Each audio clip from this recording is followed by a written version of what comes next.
ঘড়িতে তখন দুপুর প্রায় 12টা। আমরা বেরিয়ে পড়েছি ব্রাহ্মণবাড়িয়া থেকে তিতাস নদীর ওপর দিয়ে বিজয়নগরের উদ্দেশ্যে। সাথে রয়েছেন বন্ধু মেহেদী হাসান এবং রাহুল। বাংলাদেশের পথঘাট সম্পর্কে আমার ধারণা একটু কম থাকায় ওনারা আমাকে রিসিভ করেছেন আখাউড়া চেকপোস্ট থেকে। ওনাদের সাথে কথা বলে জানতে পারলাম কয়েক মাস আগেও বিজয়নগরের এলাকার মানুষ ব্রাহ্মণবাড়িয়া আসতে হলে বিশ্ব রোড হয়ে ঘুরে আসতো। তখন সময় লাগতো অনেক, কিন্তু বর্তমানে এই সড়কটি চালু হওয়ায় বিজয়নগরের মানুষ অল্প সময়ের মধ্যেই ব্রাহ্মণবাড়িয়াতে আসতে পারে। রাস্তার দুপাশের প্রাকৃতিক সৌন্দর্য দেখে মনে হচ্ছে এ যেন এক অন্য পৃথিবীতে চলে এসেছি। আর রাস্তার পরিষ্কার পরিচ্ছন্নতা দেখে মনে হচ্ছে কেউ বা কারা যেন প্রতি ঘন্টায় ঘন্টায় একবার দুবার করে রাস্তা পরিষ্কার করে রাখছে। বর্ষায় রাস্তার দুপাশের জমিতে জমে থাকা জল যেন সৌন্দর্য আরও দ্বিগুণ বাড়িয়ে দিল। তবে ফসলের মরশুমেও কিন্তু সৌন্দর্য কম দেখাবে না। চারিদিকে সবুজ আর মাঝখান দিয়ে রাস্তা, সেটা দেখার জন্য আবার আসিব। বন্ধু মেহেদী হাসান এবং রাহুল বলেছিল যে সামনেই একটি চায়ের দোকান আছে, সেখানে কিছুক্ষণ সময় কাটিয়ে তারপর বিজয়নগরের উদ্দেশ্যে রওনা দেব। কিন্তু সেই ভাগ্য আর কোথায় হলো। হঠাৎ করে মুড চেঞ্জ হয়ে গেল, চলে যাব নরসিংদী।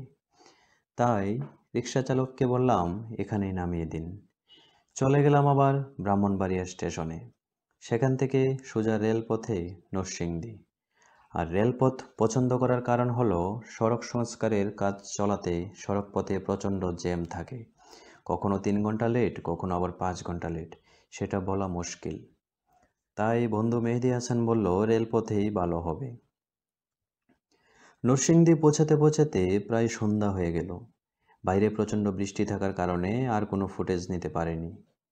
রাত কাটিয়েছি নরসিংদীর হোটেল নগর প্যালেসে।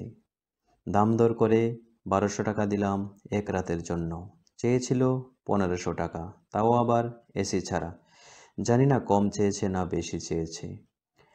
এরপর সকালের নাস্তা করতে চলে গেলাম সোজা নরসিংদী স্টেশন রোডের নিখিল সুইট মিট দোকানে। খুবই পরিষ্কার পরিচ্ছন্ন ভিতরের পরিবেশ। 30 টাকায় দুটো পরোটা আর সবজি, বেশ মজাদার ছিল সকালের নাস্তা। এরপর দেরি না করে আমরা বেরিয়ে পড়লাম নরসিংদী থেকে সোজা রায়পুরার উদ্দেশ্যে। ঝিরিঝিরি বৃষ্টি, মেঘলা আকাশ, পরিবেশটা খুবই দারুণ। কিন্তু সিএনজির গতিতে মনের কোনায় একটু ভয়ও ছিল। প্রকৃতির কি লীলা, একই এলাকায় কোথাও বৃষ্টি আবার কোথাও প্রখর রোদ। বৃষ্টির কারণে মোবাইল গিম্বলটা ব্যাগেই ছিল, তাই আর বের করিনি। এই ফুটেজটা হাত দিয়ে ধরেই নিয়ে নিলাম, তাই একটু নড়াচড়া করছে। চারপাশের সৌন্দর্য যতই দেখছি ততই প্রেমে পড়ে যাচ্ছি, আর ভাবছি এখানেই থেকে যাব।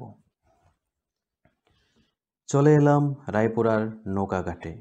এখান থেকেই নৌকা দিয়ে চলে যাব পাড়াতলি গ্রামে, সেখানে নাকি বাজার বসে। এখানে একটা জিনিস আমার পছন্দ হয়নি, সেটা হলো প্ল্যাটফর্ম ভাড়া। অর্থাৎ এই নৌকাঘাটে যে গিয়েছি তার জন্য মাথাপিছু 5 টাকা করে দিতে হয়েছে। যাই হোক, রওনা দিলাম পাড়াতলির উদ্দেশ্যে। যেহেতু নৌকা চলার অভিজ্ঞতা তেমন একটা নেই, তাই মনের মধ্যে আলাদা একটা ভয় ছিল।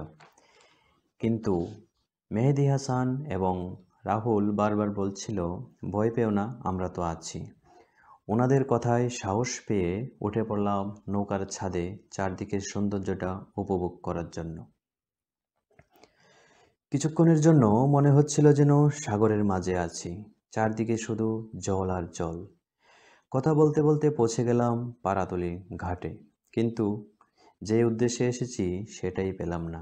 অর্থাৎ বাজারবার ছিল রবিবার, আর আমরা গিয়েছিলাম বুধবার।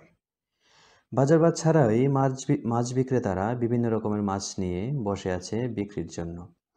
যাই হোক, এখানে আর দেরি না করে সোজা রওনা দিলাম ভৈরবের উদ্দেশ্যে। নৌকা ভাড়া ছিল 60 টাকা। কিছুক্ষণ পর বন্ধুদের বিদায় জানিয়ে চলে যাব বাড়িতে। এখন আছি ঠিক মেঘনা নদীর উপরে। দেখা যাচ্ছে বাংলাদেশের দ্বিতীয় বৃহত্তম সার কারখানা। দেখা যাচ্ছে ভৈরব সেতু, যা সংযুক্ত হয়েছে আশুগঞ্জের সাথে। আপনারা অনেকেই আমাকে মেসেজ দিয়েছেন দেখা করার জন্য, কিন্তু একদিনের ভ্রমণে সকলের সাথে দেখা করাটা সম্ভব হয়ে ওঠেনি। কিছুদিন পর আবার আসছি, তখন সকলের সাথে দেখা করব এবং সময় কাটাবো। মাঝির অভিজ্ঞতা এবং সাহস দেখে আমি অবাক। চলে এলাম ভৈরব স্টেশনে। এখান থেকে সোজা ব্রাহ্মণবাড়িয়ার স্টেশনে, সেখানে বন্ধুদের বিদায় জানিয়ে সোজা আখড়ার উদ্দেশ্যে রওনা দেব। বন্ধুদের বিদায় জানানোটা ছিল অনেক কষ্টের।